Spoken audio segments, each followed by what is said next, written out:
Great. Good afternoon, everyone. We're going to give everyone a moment to get settled in. We'll get started.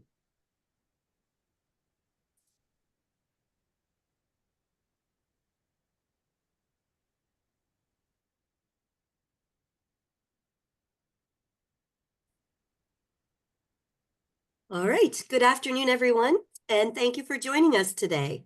My name is Robin Reimold, and I am with Team California Economic Development Corporation. It's great to see that there's so many familiar faces joining us, and we have a lot of new ones as well. So we're very happy that you're joining us for this very important conversation about climate resilience districts and the future of sustainable growth here in California.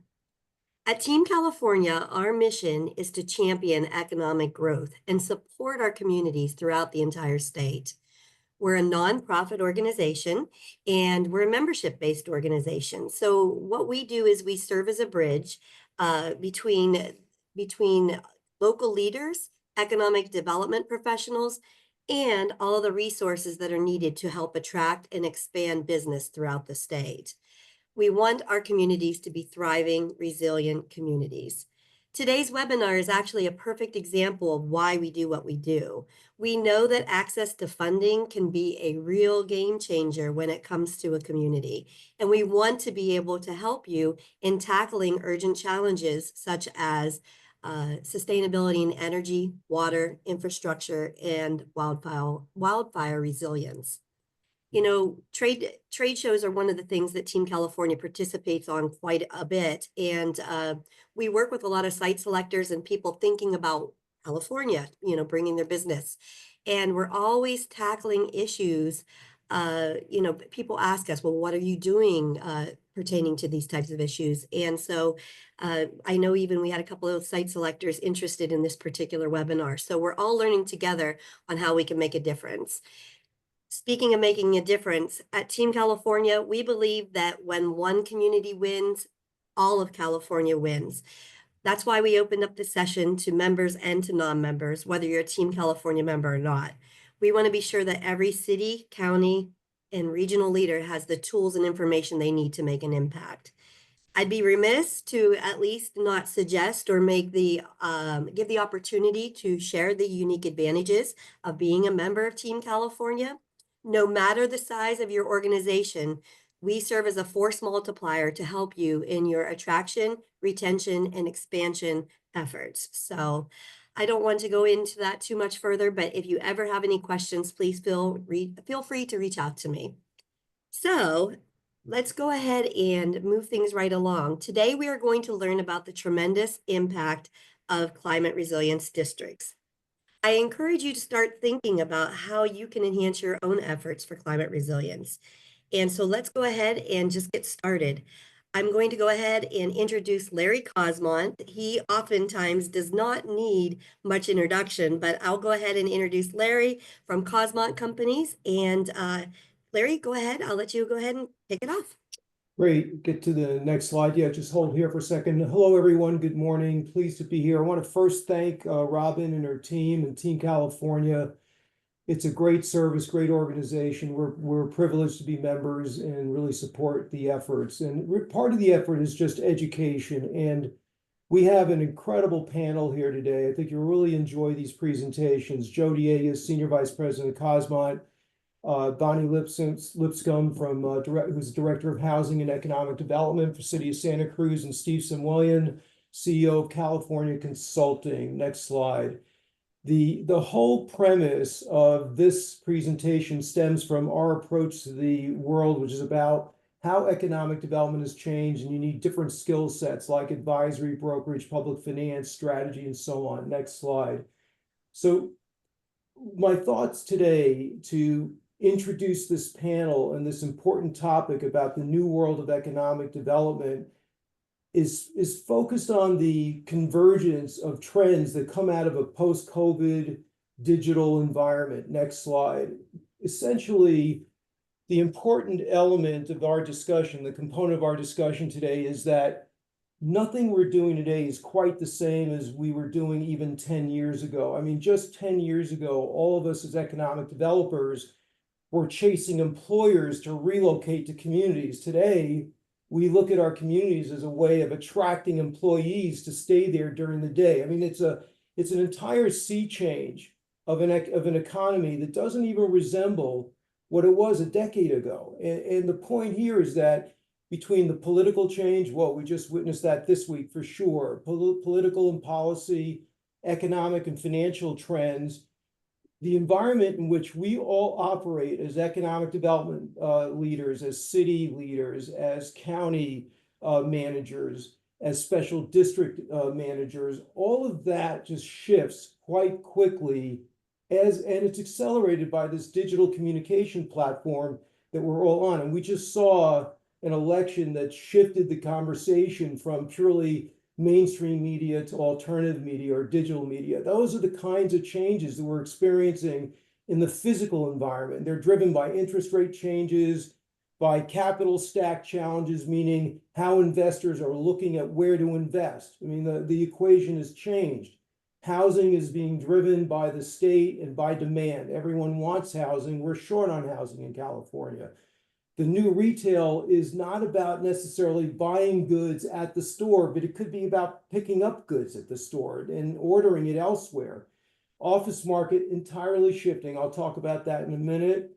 And the world of funding, and regulation is also shifting. If you really look at the landscape that we're working with today, it tends to be driven by climate action, resiliency, sustainability at the state level, as well as the Fed. We'll show you that. And it's also coupled by a motivation to deliver housing, whether it's density mandates or surplus land act enforcement. And even at the local level, we don't really even control yet the property we bought 10 years ago without first getting it through the surplus land act. So all of this is to say, next slide, that these shifts are inescapable.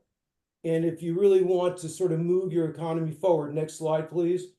If you want to move your economy forward, it becomes important to first focus on where private sector investment has shifted, because everything that I've just talked about is really a function of how do we deliver private sector investment in our community, given the fact that this landscape has changed. For example, as city and county leaders, we thought that housing was a loss leader. It's not a loss leader, it's a growth driver. You can't make retail work without rooftops.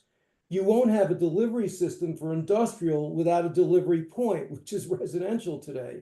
So in a lot of ways, the way we've evaluated housing in fiscal impact reports has been entirely shifted. So housing is not necessarily a net fiscal impact.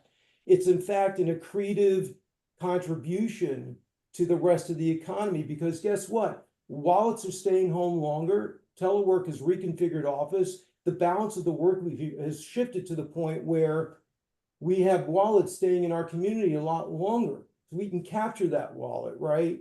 Industrials delivering our goods. We can take those goods and then expand on that delivery system by having a retail center that's not just retail anymore, but it's a place of congregation that has services, that has entertainment, that has special events, that has medical, whole different mindset. So guess what happens when the private sector understands, and they do, that these changes are taking place? They invest much differently. So the whole strategy about going after sales tax goes out the window, because even though retail is okay today, it's not necessarily the growth magnet for private investment. It's part of it. Next slide.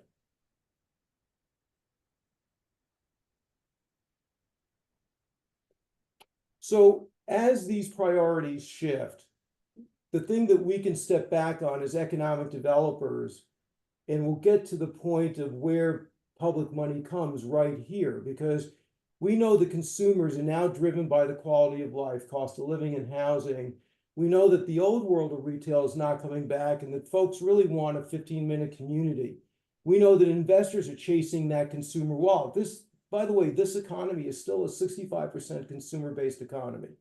So all of the factors of private investment are really about achieving the ability to meet consumer spend as efficiently and as deeply as possible. And the private sector has figured out that life has changed and there are new demand drivers. And then on the policy side, on the right, all of the policy priorities are about funding where the state and federal government wants to go. And that's about climate action. It's about energy and sustainability. You're looking at $1.6 trillion in federal funding sources for those kinds of uses. Just last week, Prop 4 was approved, 10 billion coming soon. We'll talk about that. So the objective for us is to induce private investment and comply with the state priorities, but to maximize this federal and state funding source. So here's the point. We're in a different kind of economic development strategy and ballgame. It's entirely driven. We have to figure out how to take these federal and state mandates and move them to the front of the pile so we can grab the cash, we can grab the value that they're willing to give us, the resources they're willing to confer to us if we qualify, which we do, and then put them to work to induce private investment. That's how this new world of economic development works. Next slide. And so what you're finding quickly is that even though if you just read the newspapers, and certainly Gavin has been on a tear the last couple of days, screaming about the Trump administration, not a political statement, he just is, but at the end of the day, even with the shifts in the Trump administration's direction on some of these climate action policies, they're not going to be negated. There's too much of this economy dedicated to infrastructure. When you look at the list of supportable expenditures and funding mandates that come out of sustainability and climate action, you can see that third bullet. It's really about infrastructure. And infrastructure drives private investment if we use it right. So if you look at the convergence of state policy and federal policy, demand for housing is the highest of all product types. It's the highest land residual value. Even with the affordable requirements, housing drives private investment. Shift to the middle. The feds and the state are making a converging priority investment in sustainability, transportation, mobility, and climate action. 10 billion Prop 4, 1.6 trillion federal money. Even if Trump shaves that back a bit or takes the investment tax credits out, the investment in infrastructure is still going to be there. So the point is, when you take a look at that and then you move to the right and you look at the regulatory framework, it's really up to us. Here's the challenge. It's really up to us to figure out how to make our local economic development strategies and implementation program take advantage of the funding sources, leverage the state and federal policy, meet consumer demand when it comes to housing and location, and put it to work on an investment program that improves our economy. You're going to see Bonnie takes a run at that. She's working on both climate resilience districts and EIFD. Joe's going to explain how those work first, but you're going to see tangibly how that city, how Santa Cruz is using these tools and these funding sources to make that new reality work for their community. And that's the new economic development. Next slide. And it's not going to shift, by the way. This is a trend. I think you missed one. Go back.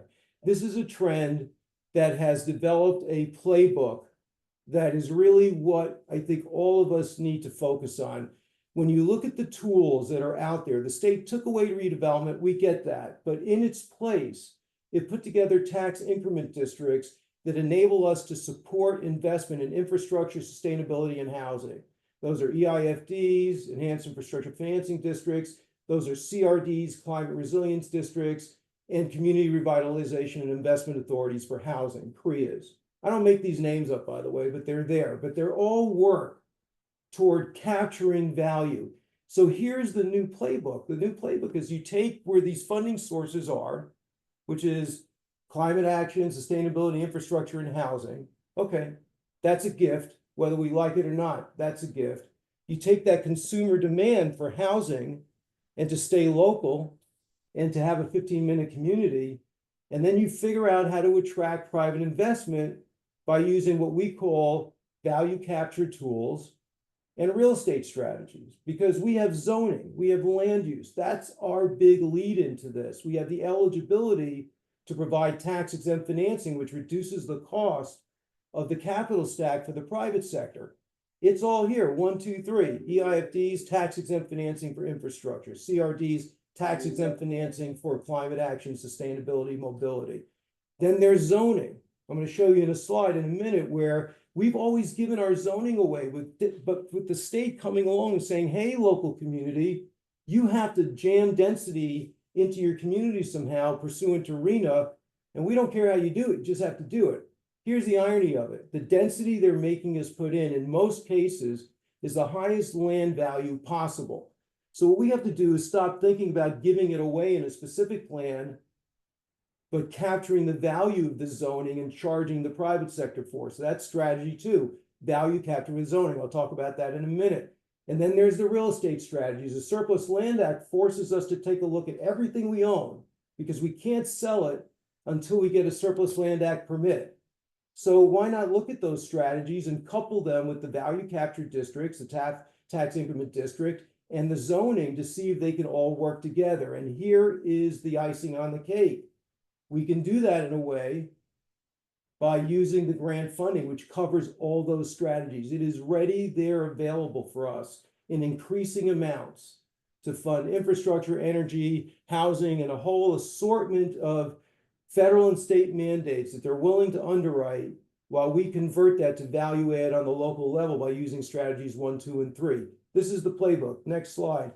The thing that I wanted to talk about that cities and counties often overlook is that in a high demand environment for housing, in a state where the average housing price is really expensive, in a environment or an economy where people just want to start with the house, not with the job, because it's shifted in this digital economy, why would we give that zoning that's being mandated to us away by just trumping up density instead of putting it in a zoning bucket? Approve the density, you have to, but put it in a value capture bucket. We call it density opportunity, development opportunity reserve. Put it in a bucket and then assign it out, trading it out for infrastructure and fee contributions. It's currency. The point is it's zoning in this new post-COVID digital world. Zoning for housing is currency. Next slide. The idea is you create the zoning, you create and print the zone. You're the only one, next slide, please. You're the only one that's capable. You're the only entity that's capable of creating zoning. Even though the state wants to tell you how to do it, in a higher demand area, your zoning has higher value. So create the zoning, bank it, put it in a reserve bucket, and then trade it out for amenities. You can't do it everywhere and anywhere, but you can do it quite strategically. And when you couple that strategy with a value capture district like a TIF district, you place the highest land value in a tax increment district, and you couple and incentivize all of that with grant funding from the feds and state. That's the playbook. Next slide. That's really the way you make this work. And it's very enriched because there's not a topic here of funding. If you really look at what I call OPM, other public money, the federal money that's available to you, to me, this just spells infrastructure. That's all this is. So you do your tax increment district, knowing that you need to invest in infrastructure to induce private investment. You couple it with your housing density value capture that I talked about. And that's a way to really combine all of these key elements, getting other money in as quickly as possible from the feds and state, inducing private investment because of the commitment to infrastructure by forming a district that's 45 years long. Joe will talk about that. Next slide.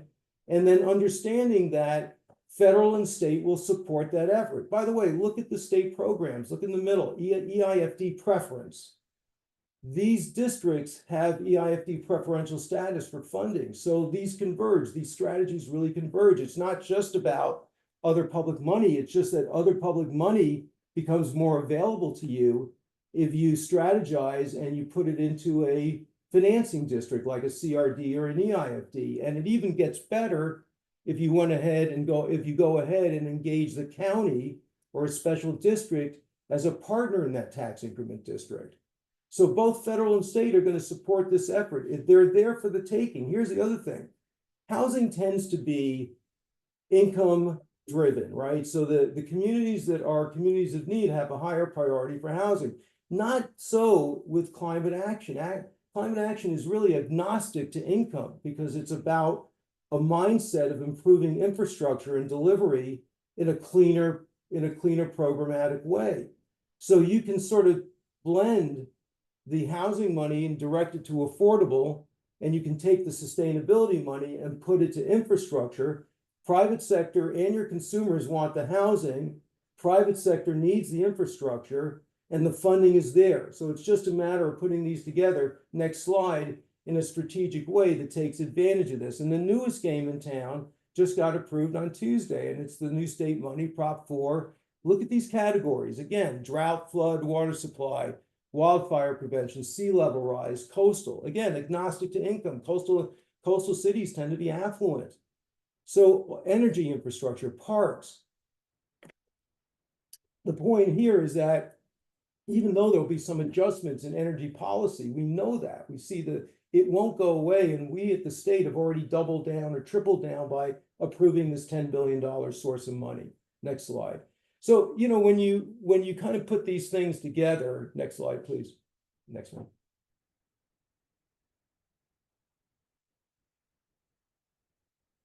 Yeah, so back, please.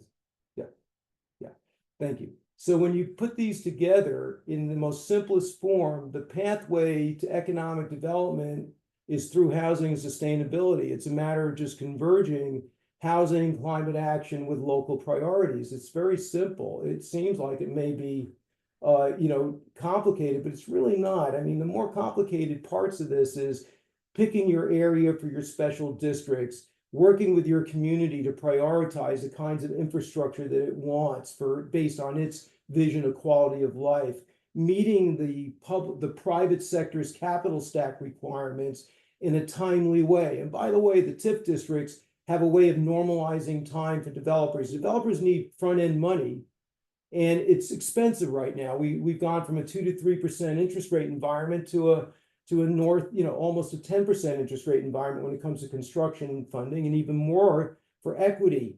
So the timing of this funding really becomes important. And that's why getting out in front of creating the district, getting out in front of going after this public funding sources really helps your discussions with the developer. It helps them induce their investment. But by the way, even though they need the money, they don't necessarily need it now. A commitment to reimburse them through a district works well. So you have to learn how to sort of manage preferentially the capital stack constraints of the private sector with the funding sources that you can bring to the table to derive a good equation for your economy.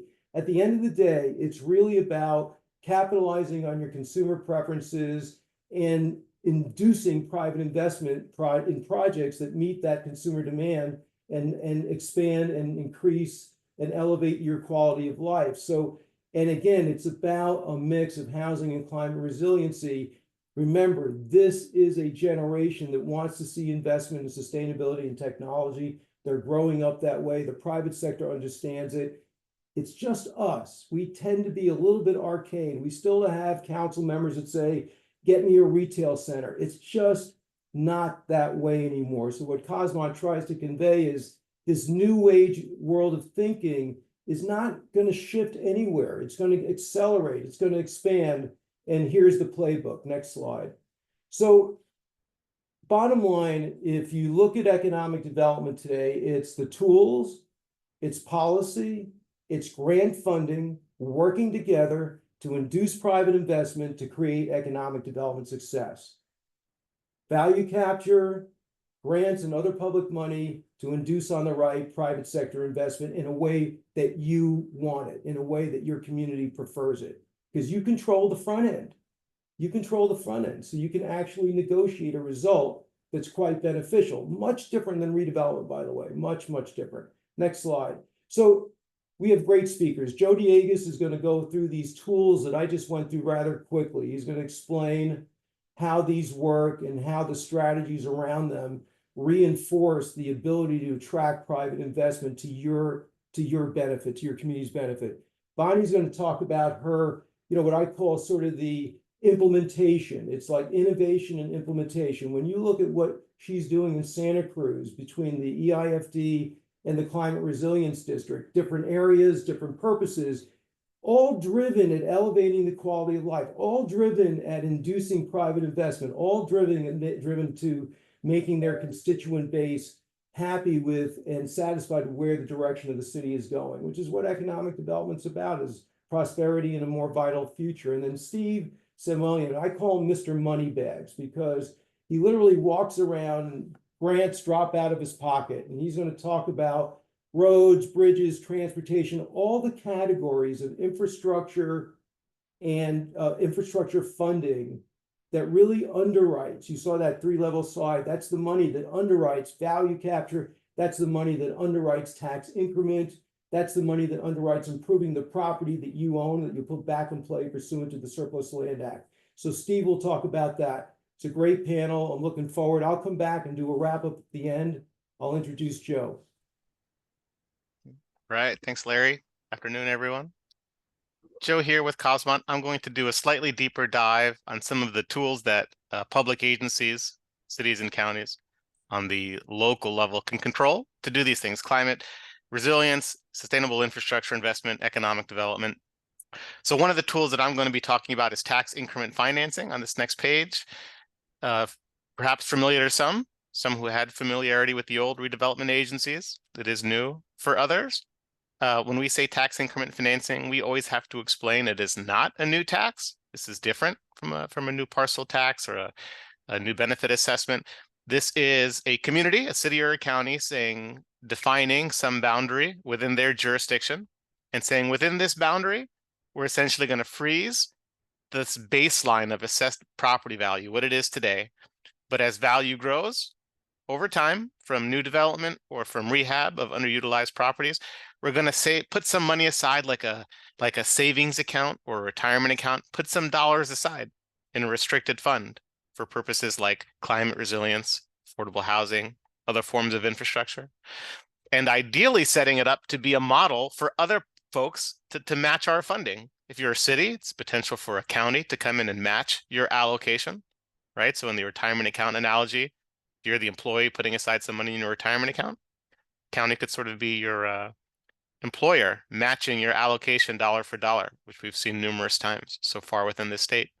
And then further to the point of this whole panel, further setting that vehicle, that separate fund, to be a vehicle for yet other public money, to prioritize the ability to get grant funding coming in and some of the other sources that Bonnie will talk about and that Steve will talk about. And it's all temporary. It's for some period of time, after which all things revert to normal as it pertains to the distribution of property tax. So on the next slide, there are different flavors of tax increment financing. Larry hinted at these a couple of times, and it's sort of pick your purpose. There are some of these, like the enhanced infrastructure financing districts, which at this point tend to be the most popular, mostly because of their flexibility and how you draw the boundary, the sorts of things you can pay for. It's been around the longest of these tools. That's one alternative. Another is the climate resilience districts. This is the new one that first became available in 2023. It's very similar to the enhanced infrastructure financing district. It is still that tax increment financing as one piece of it. It does have another piece that I'll talk about, but it's a bit more for the topic of this session, for agencies that may be less focused on affordable housing and more focused on just climate resilience infrastructure, flood control, sea level rise, wildfire prevention, extreme heat, those sorts of things. If that's your sole focus, perhaps that's a district for you. To the far right, the housing issues that Larry was just talking about are not going away. And so for some agencies that may have an even greater focus on affordable housing than other needs, there's this Community Revitalization and Investment Authority, or the CREA to the far right.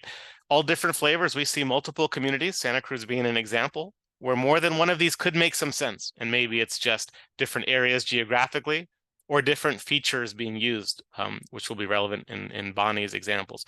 But all of it, we always just have to say, it's not just about the districts. The subtitle to this slide is about setting yourself up as a local agency to be a magnet for yet other people's money, other public money, including private sector and grants. Next slide, please. So because it's the newest one and the topic of this session really is climate resilience, we did want to do a slightly deeper dive on the climate resilience districts, CRDs.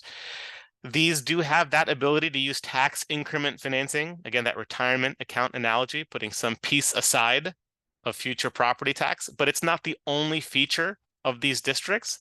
These districts also do have taxing power.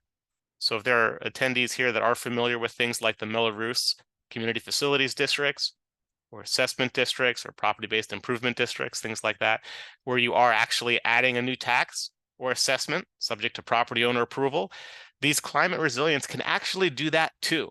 In addition to, or instead of tax increment financing, these climate resilience districts do have taxing power. And you'll hear Bonnie talk about that.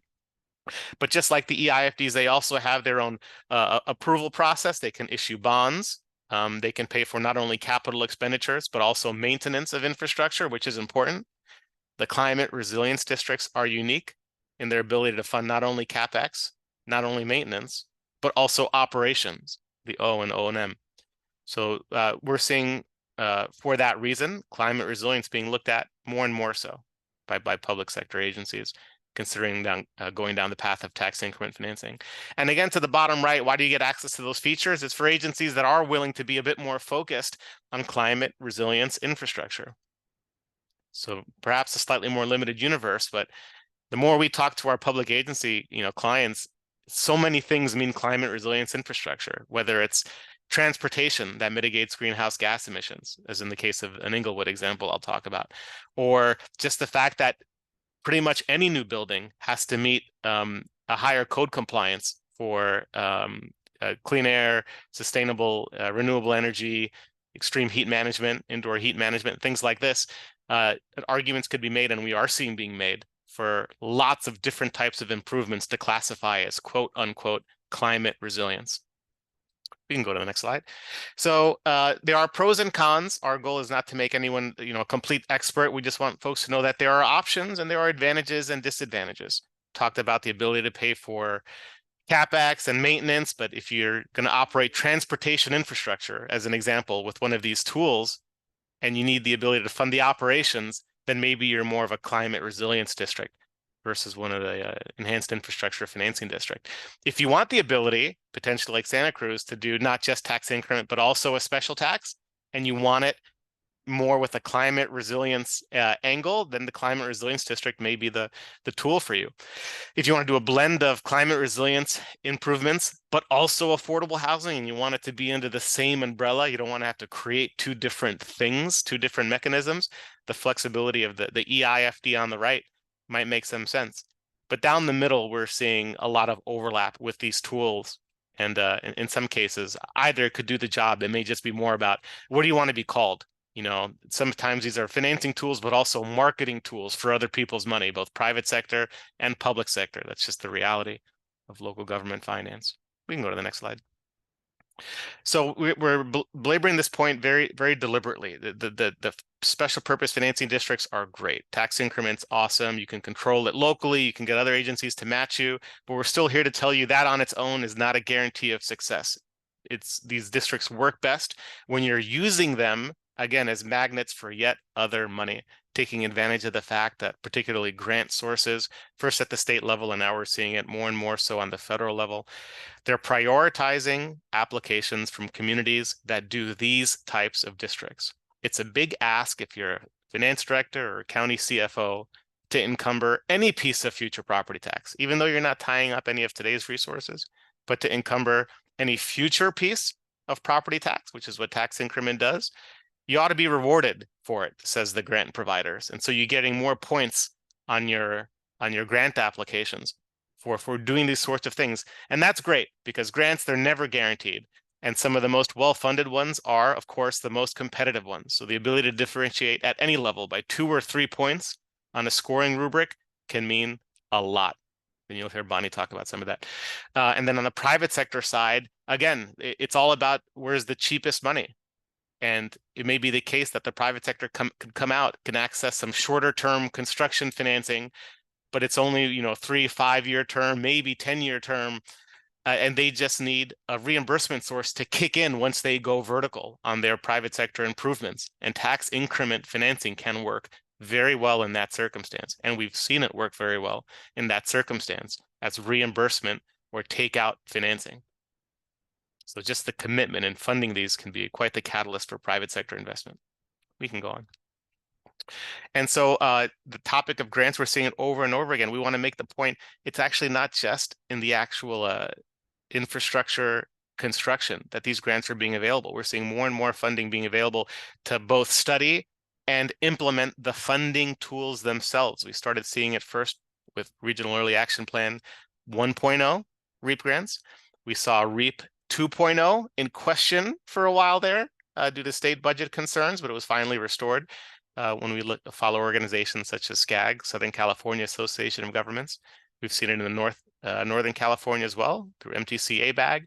And we're seeing a lot of councils of governments and even sub-regional councils of governments provide funding just for the study of tools like this, whether it's land use planning, but also the complementary funding and financing mechanisms, and not just the study, but also the implementation of these tools, putting a financing district in place specifically as a value capture mechanism. We're seeing transportation agencies, one in particular, Los Angeles County Metro, for those in Los Angeles County, where there's a team of consultants which we're privileged to be a part of, and Metro is offering services to cities and unincorporated county jurisdictions along transportation corridors who are interested in looking at these sort of value capture financing districts as a means to support the success of the transportation infrastructure. So it's really a transportation agency funding the work to not only study, but implement these sorts of tools in their jurisdiction where they operate, in this case, Los Angeles County. So the folks are seeing it, public agencies are seeing it and funding it. And the last point here is very important. Folks may be familiar with Governor's Office of Planning and Research. It's now been renamed the Governor's Office of Land Use and Climate Innovation. Hearing, Larry's comments about this thing is not changing, this new generation, this new era of climate, it's in the name now of this governor's office. That's, we think, an important signal of where this trend is going and that it's not going anywhere anytime soon. So we can go on. I think I've got 2 more slides. So here, just a status update on where the industry is. We've got about 30 of these tax increment financing districts formed up and down the state, cities doing these alone within cities, counties doing these alone in unincorporated county jurisdiction, and what we would call our favorites are cities and counties working together, where there are 6 of those. Up and down the state, some of these are climate resilience oriented, some are affordable housing oriented, some are just core water, sewer, and roadway, but there are similarities. There are similarities in that they are there to sort of catalyze private sector investment where there otherwise wouldn't be or wouldn't be as fast. And in many cases, just to fund deficient infrastructure, deferred maintenance. So we can go on. We want to make a comment here.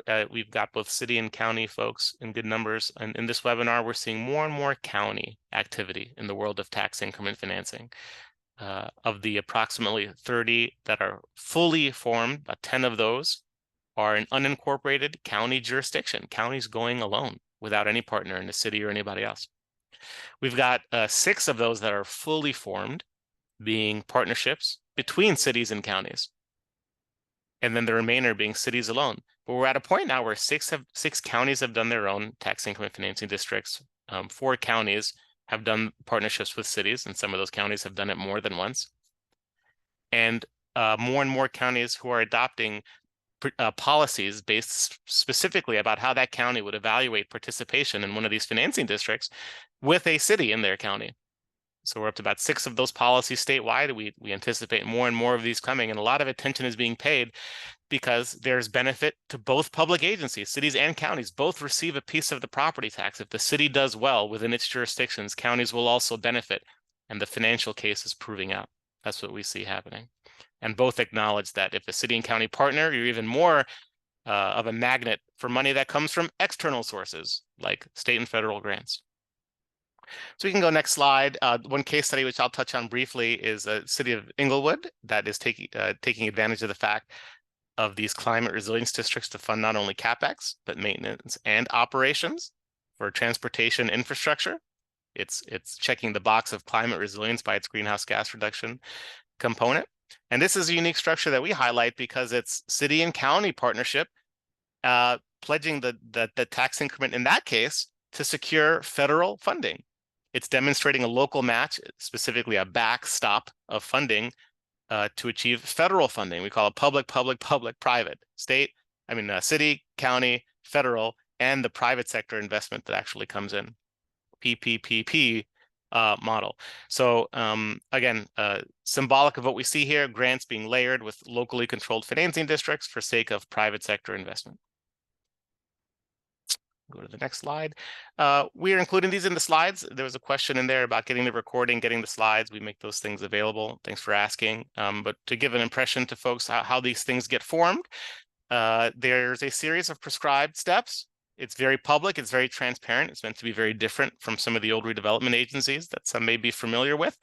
It's a very public process where you've got to create a business plan for what the financing district will fund, and that plan gets presented over and over again at required public meetings and hearings. And it's meant to be sort of nowhere to hide. What are you going to pay for? What are the obligations? What are the fiscal impacts? And multiple levels of approval. City council, county board of supervisors, if it's a partnership, separate sort of third-party JPA that gets created. And generally speaking, 12 to 18 months to get these formed. Okay, so my last slide is a little bit of an update legislatively. The point that we're trying to make is that the toolkit is improving.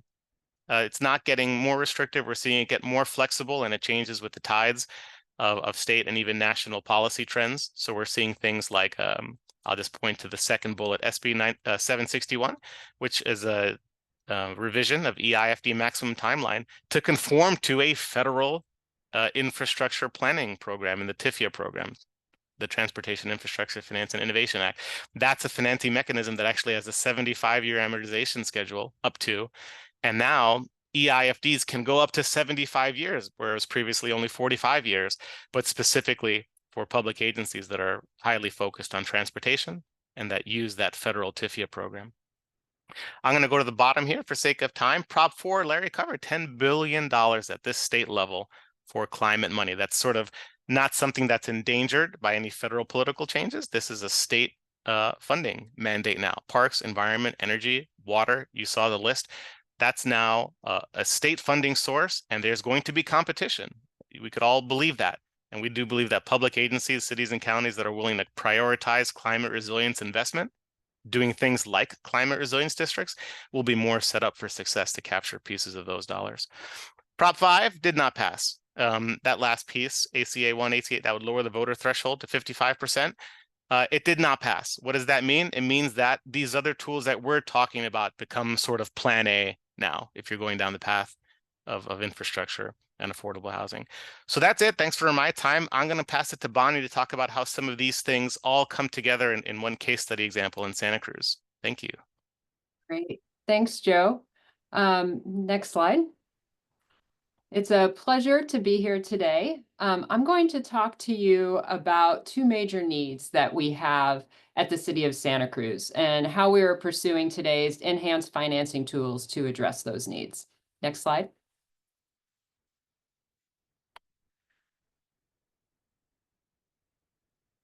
Oh, you can stay right here. Yeah, perfect. Thank you.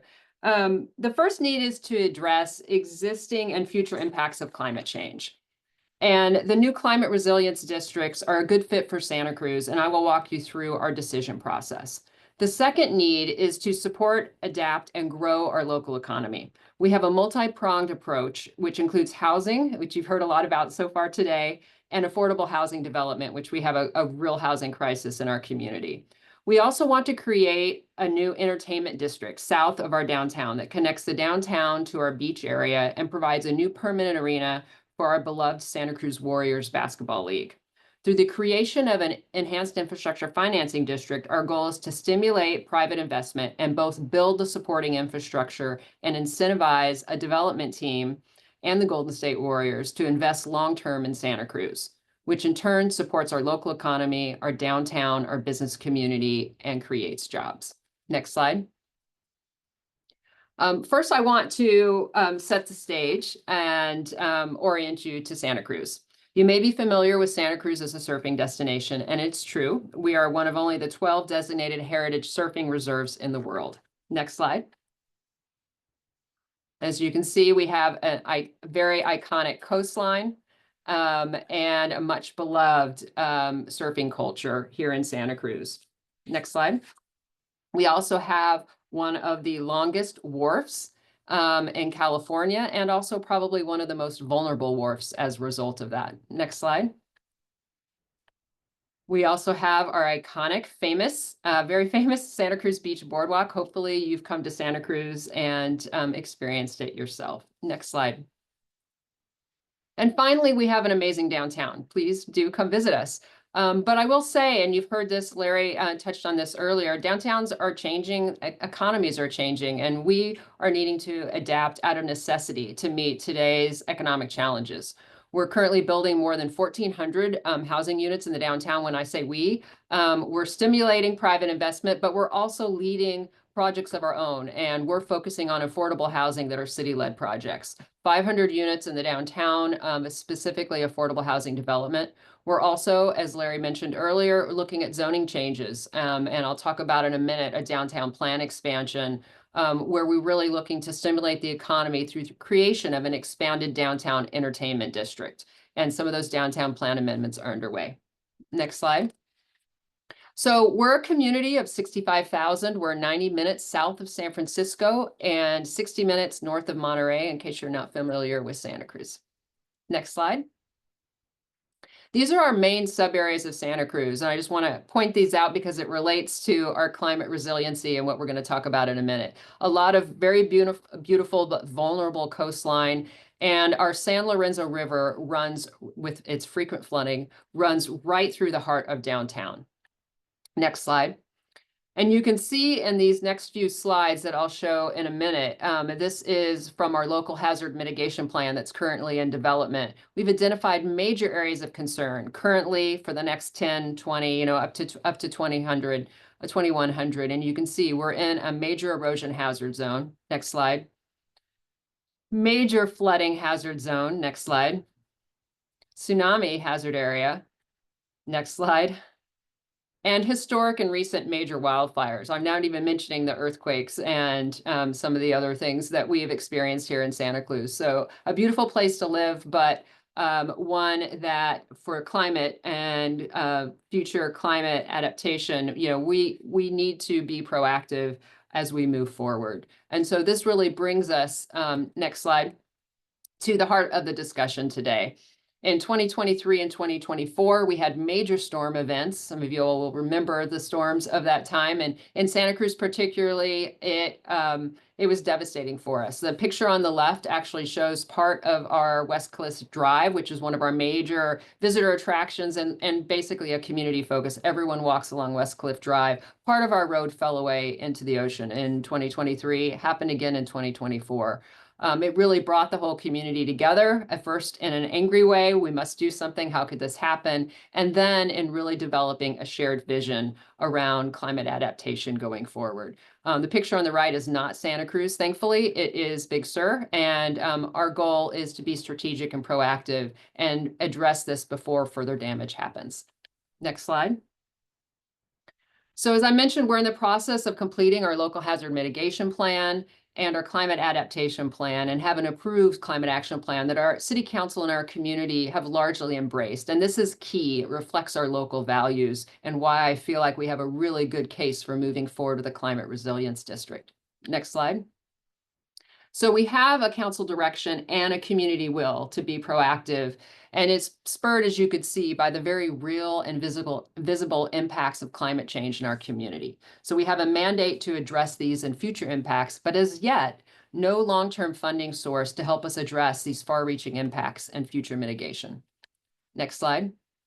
So as a community, we went through a very thorough community visioning process, outreach process, and developed a vision and plan for moving forward. And I will say that this vision is very largely supported by the community. Next slide. So our public works team has been busy in the last year and a half and has been able to address some of the impacts right away. And we've been successful in securing small state and federal funding and leveraging our general fund on a variety, I would say, call these some of our smaller scale projects. You can see a sinkhole, again, another major hole in the roadway that we're addressing. But we have a need and a lack we really lack the funding for the larger projects and to address the far-reaching mitigation called for in our hazard mitigation plan. And so that's where we come, next slide, to the need for a climate resilience district. This again is a photo of our West Cliff Drive, some of our shoring up, I would say, of the roadway and the cliff there. We don't have funding for all of these improvements. We have estimates. We're moving forward piecemeal as we can, but we have a vision now and a plan, and we need that funding source to be able to move ahead. Next slide. Again, more storm damages, a lot more projects underway. And as you can see, you know, we're identifying different state and federal funding sources. And as both Larry and Joe mentioned, if we can get this climate resilience district set up, we're going to be so much more competitive because we're going to be a self-help city to be able to bring that funding back to our community. Next slide. So to recap, this is where we come to the case and need for a climate resilience district and why it is a good fit at the right time for our needs. As stated earlier, we have a shared community vision. We have council support and direction to address current climate change impacts and to pursue proactive mitigation and adaptation, which creates climate resiliency in the future. And this really resonates with our core values as a community. We believe this will translate into our community's willingness to create a special climate resilience district and levy a property assessment that will create an ongoing funding stream that will support major infrastructure improvements and investments, as well as provide a reliable and available ongoing structural funding source for operation and maintenance. So we can plan for and really be proactive for all those things we need over the next 5, 10, 20 years, and then also have the funding to react to major storm events, flooding events, different climate events that happen in our community. So creating this district will further position us competitively for future grant opportunities, both at the state and federal level. Next, I'll shift to talking briefly about our second need to support and grow our local economy in the midst of an evolving economic landscape and our proposed use of an enhanced infrastructure financing district as the right tool for our downtown expansion project. So we have a temporary home for the Santa Cruz Warriors basketball team for over 12 years. We'd like to incentivize private investment and create a permanent home for the Santa Cruz Warriors. And if you look on the right-hand side, you see that red outline. The current arena is that little white block in the middle of that red area. So that's the heart of the area that we're focusing on for our downtown plan expansion. The blue line is our current downtown. And so the goal is to expand that southward, really providing that link between the downtown and the beach area, and an area that really needs to be revitalized. So our goal is to incentivize this private investment and create this permanent home for the Warriors, along with over 1,600 new housing units in this area. And to provide and create new zoning, and Larry touched on that as well, that supports an entertainment district. And this, with this increased housing density and this upzoning that we're going to do, will really attract that major investment. So the public infrastructure will be supported with funding from the EIFD, and that'll offset some of the costs and help incentivize the housing development and bring the developers in. We already have a couple of them lined up, and they are waiting for us to create this district. So we'll be able to stimulate that investment in the permanent arena as well through favorable zoning changes that the developers can take advantage of. So this supports and builds our local economy. It adapts to changing the economic and retail and office changes that we're seeing, creates new public amenities that bring people downtown to our new expanded district to eat, shop, and play. Next slide. I'm going to go quickly through just some existing photos so you can see we're largely some surface parking lots, single-story buildings, some two-story buildings. You can see our Warriors Arena on the left-hand side. It is a tent structure, very temporary. Next slide. Other existing conditions downtown, you can see we have a lot of caution, very steep stairs, not a lot of public amenities in this area. Next slide. Here's our existing Riverwalk. Again, beautiful river. We've over time turned our back to the river because it flooded so much. So now we're re-embracing the river. We have over 600 new market rate housing units being developed on the riverfront. And we really want to invest some targeted investment in this area that will stimulate, further stimulate private investment. Next slide. So the goal is to expand our vibrant downtown into this new district. These are actual photos of our current downtown. The diagram on the right is a concept plan for our 3-block expansion of the downtown area with new features that we'll bring into the downtown to really stimulate the local economy. Next slide. So where are we today? A little different situation than the Climate Resilience District. We do not have full community support. We do have some controversial elements in this plan, including increased heights and density. That's part of the incentive, is, how we're going to incentivize the developer in this area. Not everyone in the community feels comfortable with this, and as a result, neither does our full council feel comfortable. So we're really looking at how can we create a district where we don't need a community-wide vote. So this is a little different from the Climate Resiliency District, where the whole community is bought in. We have to do something. We believe they're ready to tax themselves. Here we see an area where we have a lot of business support for this district. We have a lot of community support. The downtown supports it. The property owners in the district itself can see that investment and the leveraged improvements that we're willing to make in that area, the public infrastructure, the storm drain improvements, the water infrastructure, those other improvements, the public amenities and plaza areas, and see that this is going to increase their property values. So they're all in. And so focusing on this targeted area of commercial multifamily development, we stand to have and really gain the greatest increase of net new tax increment growth capture. So we're really excited and feel like this is a great tool to be able to achieve our goals in this area. So the benefit of the EIFD for us, for the downtown plan expansion area over the CRD specific tax levy consideration, is that it's not a new tax and it does not require a vote of the community. It's that protest vote that goes to the city council. We really don't see, for those that are in this expanded area, that we're going to have many protesting it. It's not going to the full citywide vote. So we think that's a really key element for our success here. Next slide. I just want to show you a couple of the concept plans. So you can see much denser development is planned, a lot of public enhancements, amenities, real pedestrian-oriented sidewalks. Next slide. Riverwalk, you can see we're going to have separated bike and pedestrian lanes. We're actually filling in a section, proposed to fill in a section of the levee. So it really feels like we've embraced the river again. Next slide.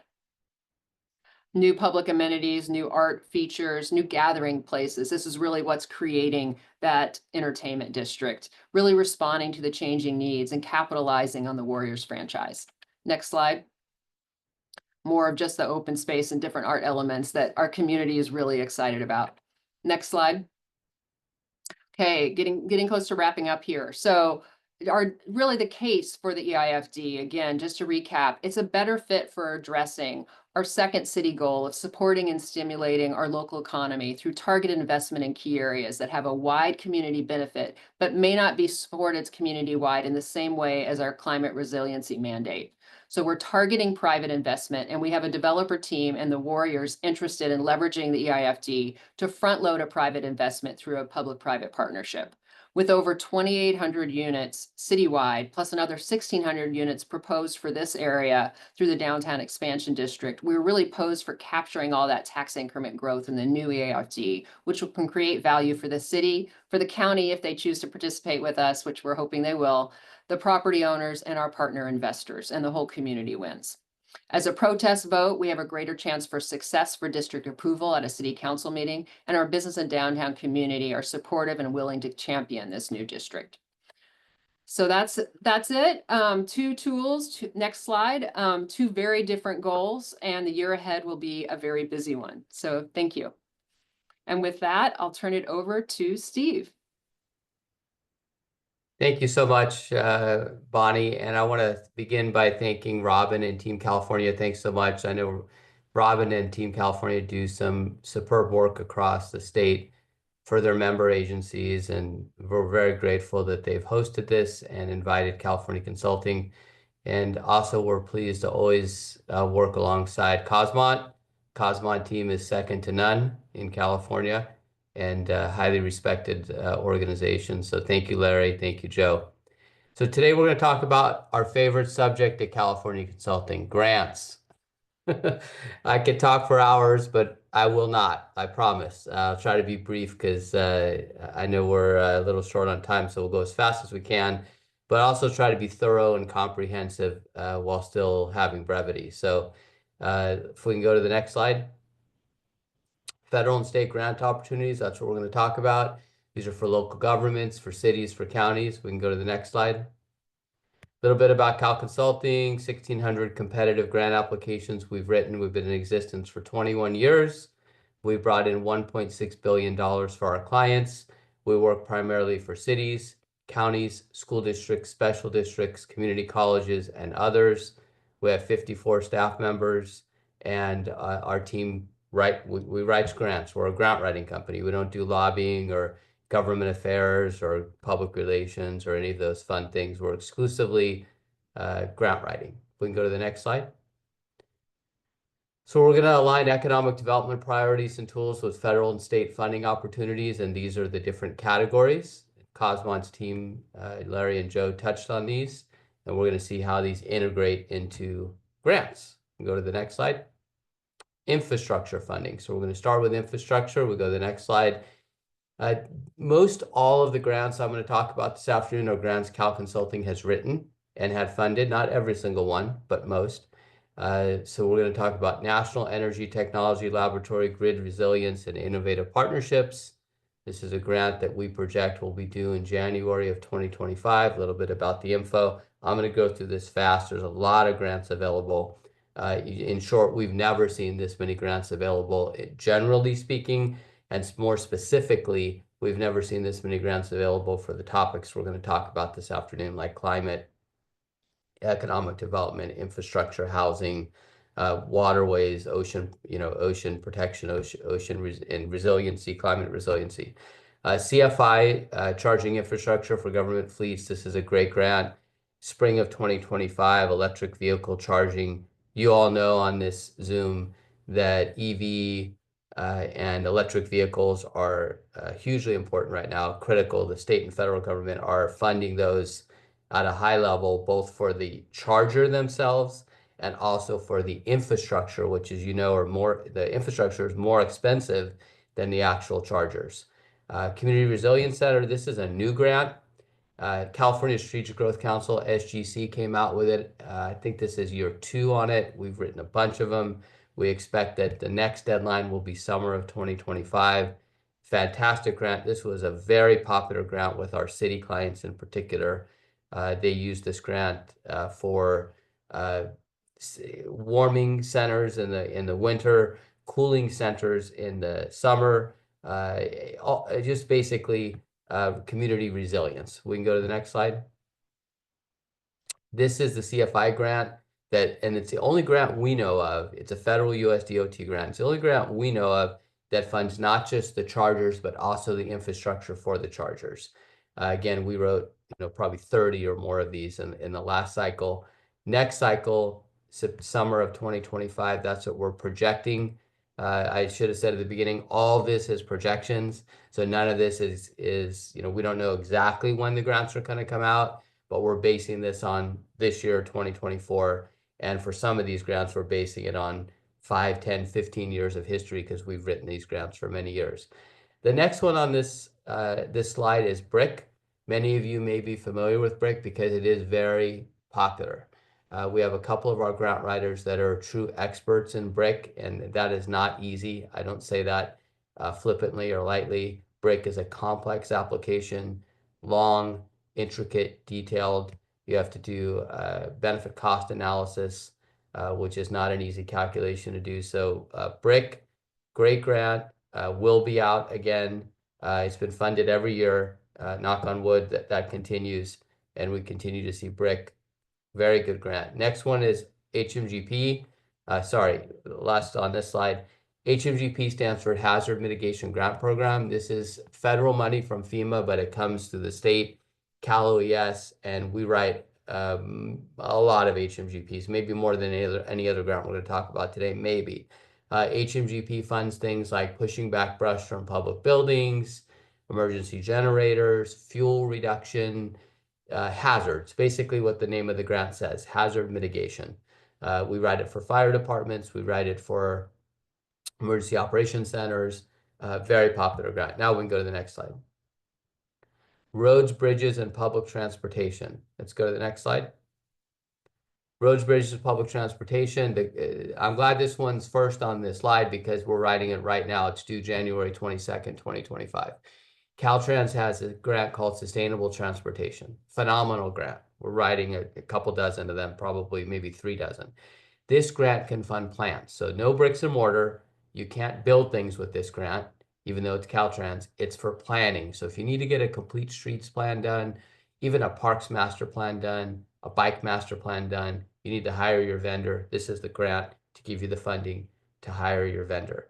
The most popular use of this grant we're seeing this year, 2024, is hiring a consultant to write your climate action plan. We don't write climate action plans. That's a specialty area. We do have work with several firms that do write those plans. We can give you, some recommendations. Climate action plans are the #1 request right now for the Sustainable Transportation Grant. Let's go to ATP. ATP is every other year. So next iteration of ATP will be spring of 2025. This is a grant for active transportation. So when you think of ATP, Public Works grant, bike lanes, flashing crosswalks, flashing stop signs, those are the types of things ATP funds. We've been very successful funding ATP grants. They are highly competitive, as are most of the grants I'm talking about today. ATPs in particular have become more and more competitive. We wrote ATP the very first year it came out. It's way more competitive now than it was the first year it came out. We can go to the next slide. USDOT has a low or no emission grant for buses and bus facilities. Definitely take a look at that if that's a need for your city. California Transportation Commission has LTCAP. The next one we project will be August 2025. LTCAP, another popular grant that we write for climate resiliency, those types of projects. Safe Streets and Roads for All, this one is relatively new. I believe this is year 2. We wrote a lot. I think it might be year 3. We wrote a lot the first year it came out. We wrote a lot in 2024. This is a federal USDOT grant for basically road safety. You can also use it for safety action plans. A lot of our clients used it for safety action plans. We can go to the next slide. HSIP. Probably everybody on the Zoom knows HSIP. Big Caltrans grant. Be coming out again next year. Will be due September 2025, we predict. And this is for highway safety. This is a grant where we work with public works directors. We go to the TIMS database up at Berkeley. We take a look at what the crash data is, how many accidents has your city had, fatalities, injuries, pedestrians getting hit by cars, bike riders getting hit by cars, and then the scoring rubric will tell us, are you a good candidate for an HSIP or not? Second one on this slide is reconnecting communities. There's a Caltrans reconnecting communities at the state level, and there's a USDOT federal reconnecting communities grant at the federal level. Both are good grants. Last one on this slide is a federal Thriving Communities grant. We project that will be out in 2025. And as I said, we've written all 3 of these many times. Definitely HSIP is the most popular, I would say, on this slide. And ATP and HSIP tend to be the most popular for public works directors. Let's go to the next slide. Economic development. Thank you. EDA. So there are several EDAs. There's 3 listed just on this slide. We work closely with EDA. We have Zooms with EDA once a week, sometimes twice a week. These are the 3 EDA grants that we at California Consulting write. The first one is the one we write the most. We're writing 12 or more of these right now for cities. It's the PWEAA Economic Development Administration grant. This is the public works grant. So you may know this grant. Think of it as on-site and off-site infrastructure improvement. So hotels coming into your city, hotel says, we're bringing in 100 new jobs to your city, Madam City Manager, Mr. Mayor, whatever. But we need a sewer line extension. And that sewer line extension is going to cost $4 million. We, the hotel developer, don't think we should have to pay for the sewer line extension. That's a public infrastructure improvement. You, the city, should have to pay for it if you want us to bring our hotel and if you want us to create these jobs. City says, we don't have $4 million to do the sewer line extension. That's where EDA grant comes in, the PWEAA, EDA, business parks, industrial parks, hotels, mini malls. It has to be commercial and it has to be something that creates jobs. Those are the two keys for the EDA, PWEAA. The other two EDA grants are also good. We write them. Candidly, they're not as popular as the first one, but we do write Build to Scale and we do write Recompete. They'll both be out in 2025. I encourage you to take a close look at both of them. The PWEAA grant, I should say, is rolling. There's no deadline on that one. So we're taking, we're writing applications and EDA is taking applications on that one on a rolling basis. We can go to the next slide. Housing. Thank you. Infill infrastructure. This is an HCD state grant that we write with pretty regular consistency, pretty regular frequency. This grant will be due soon. Little write up on what it can do. It's for affordable housing. It's for mixed income housing. It could be low income. It could be low mod. It touches a variety of different housing apartment units, multifamily units in the infill infrastructure grant. HCD has an ESG grant that we write. This is for the unhoused. This is for homeless individuals. We do write this one a lot. You want to work with your COC, your continuum of care on this grant. We've had success with it. The COCs, again, are critical in the ESG grant. Same with HomeKey. You probably all know what HomeKey is. It's high profile. HomeKey is a high profile grant. HomeKey is going to be out soon, and HomeKey is for housing, taking a motel, turning it into housing for the unhoused, shelter for homeless individuals, hotels, motels, etc. Good grant, and we write it a lot. Let's go to the next slide, please. ERF. ERF is probably my personal favorite of the homeless grants, just because it's wraparound services. It's a case manager, it's job training. There's much more to ERF than just here's shelter. We've housed you now, good luck. ERF is definitely more than just shelter. It's more, as I said, wraparound services, covers administrative expenses, outreach, case managers, permanent supportive housing. That's the term of art that you probably have heard. ERF definitely is permanent supportive housing. Be out in the spring of 2025 or due sometime around that time. We write a lot of ERFs. AHSC, I saw the Cosmont team touch on AHSC. I'm glad they did. It's a great grant. AHSC is an outstanding grant. Usually the developers, believe it or not, call us to write AHSC. It's usually the developers that call and say, hey, Cal Consulting, we heard you write a lot of AHSCs. Can you write this for us? And the reason why is because although the city definitely has a role, you're the permitting agency, the developers are the beneficiaries on AHSC to a large extent. Not completely, but to a large extent, the developers benefit from the AHSC grant because it's an incentive for them to build affordable housing. It gives the developer money to do things like open space and sidewalks and bikeways and things like that that are going to reduce GHG emission and that are quote unquote sustainable. Last on this slide is CalHome. Probably everybody on the Zoom has done CalHome or knows about CalHome. Long time HCD grant that we've written for 20 years. Next slide.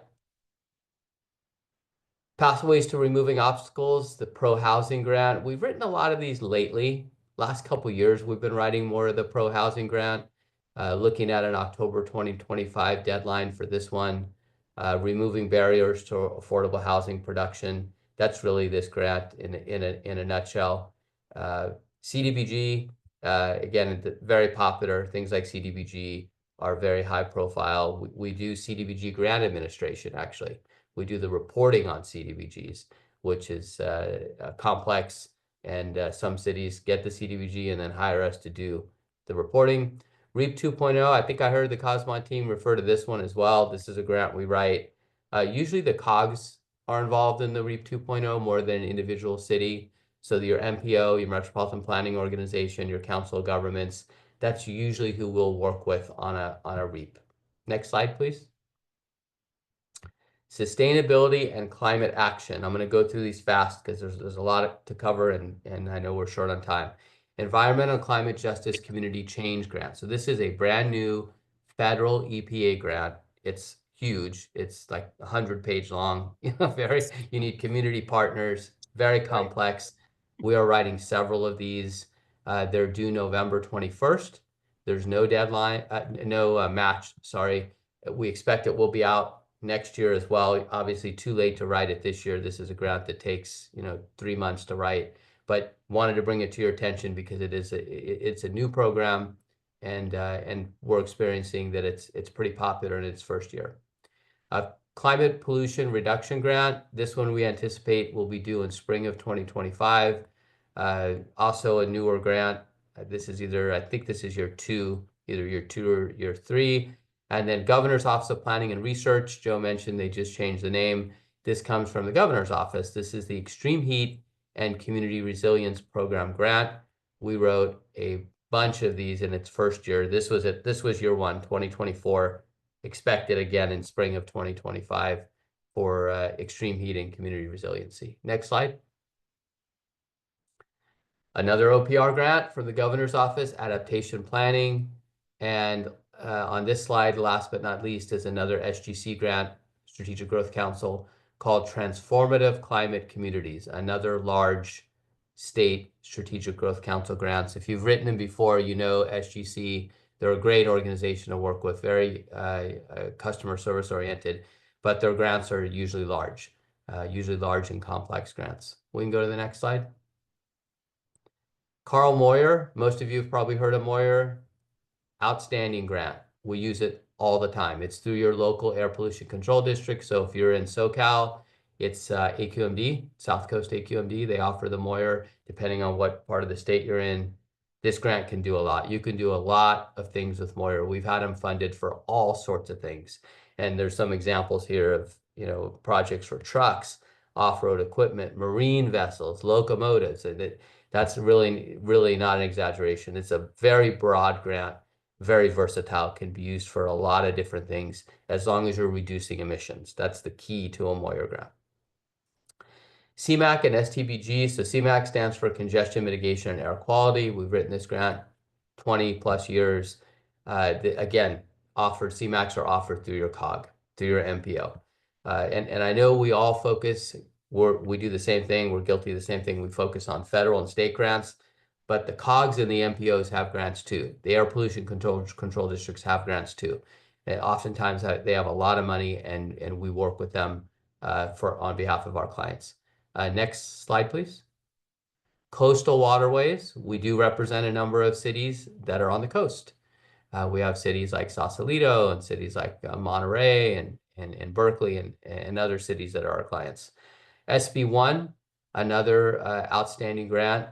This will be due December 20th. This is primarily focused on sea level rise.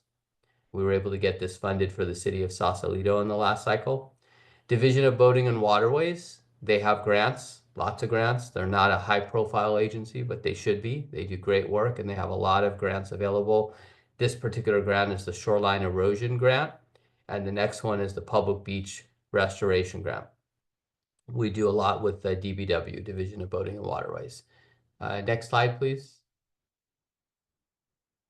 Another DBW grant. This is the BLF grant, Boat Launching Facility Grant. You can see what it funds, and construction, inspection, permits, all types of things that are related to boat launching. And then the Pump Out Dump Station Installation Grant, another DBW grant. And the last DBW grant is we call the BIG. It's Boating Infrastructure Grant. Great grant. And we've had success with the BIG grant.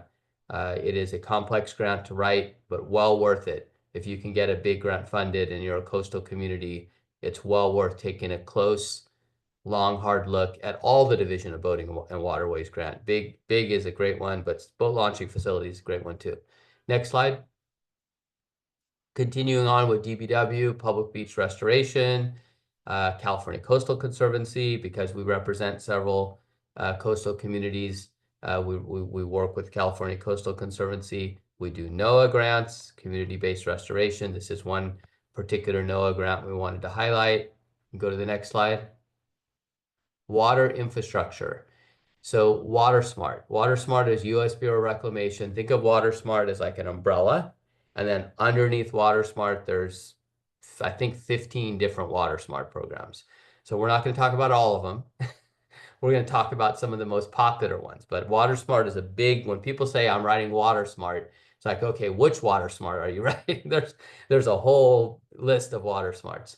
So the one we at Cal Consulting write the most, and we write what our clients tell us. We work for 130, 135 public agencies we have contracts with. They tell us what to write. That's what tells us if a grant is popular or not. They usually go after the water and energy efficiency Water Smart. The WEE Water Smart is what we call it. This is the most popular of the Water Smarts as far as our clients are concerned. It's a federal grant. It funds SCADA upgrades. It funds water efficiency, energy efficiency, installation of water meters, purchasing of the electronic water meter readers. Very popular. We think it'd be based on our feedback from our clients, the most popular of the Water Smart grants. There's a drought resiliency Water Smart, which is also a good grant, and we do write it. And then shifting to the state, so Bureau of Reclamation, obviously federal. Shifting to the state, we write a lot of SRFs. We're writing maybe 14 or 15 SRFs right now. What is SRF? SRF is State Revolving Fund, California State Water Resources Control Board. There's a drinking water SRF, a wastewater SRF, and a stormwater SRF. So 3 different SRFs. They're generally speaking low interest loans, 1.7, 1.8, 1.9%, 30-year fixed loans. But if you're a disadvantaged community, and we work with a lot of disadvantaged communities, you can qualify for what they call PF, or principal forgiveness. So they give you the loan, and then they forgive the loan. They forgive the principal on the loan. SRF, we recommend SRF rolling deadline. Beginning to end on an SRF, I get asked this all the time. From the day we start an SRF to the day SRF gets funded, it's usually about 12 months, sometimes 14 or 15 months. The State Revolving Fund people up in Sacramento are fantastic to work with. We like them. We work with them very, very closely. Next slide, please. We're going to go through this quick. How Cal Consulting has helped cities. Here's some of our awards. Berkeley's our longtime client. Carson, Needles, several of our clients are listed there. Sand City, many others. We'll go to the next slide.